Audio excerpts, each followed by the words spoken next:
Guys, আজকে আমরা যাচ্ছি দশমিনা থানার পাশ দিয়ে বয়ে যাওয়া তেঁতুলিয়া নদীর তীরে। আজকের ওয়েদারটা খুব সুন্দর ছিল, তাই আমরা ছোট বড় মিলে সকলেই রওনা করলাম নদীর তীরে। হ্যালো গাইস, আমরা আসছি আজকে পটুয়াখালী দশমিনা থানার হাজিরহাট লঞ্চ ঘাট তেঁতুলিয়া নদীর তীরে।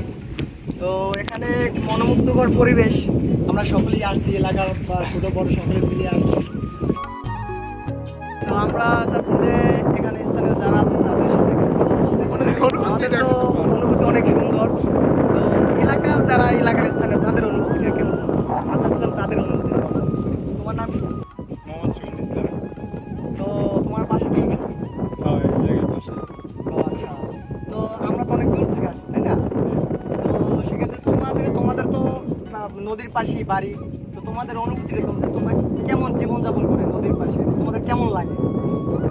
নদীর পাশে বাড়ি সুন্দরী, কিন্তু যেরকম বাংলার ক্ষয়ক্ষতি হয়, আমি নদী থাকা আবার এই পাশে অনেক ভালো।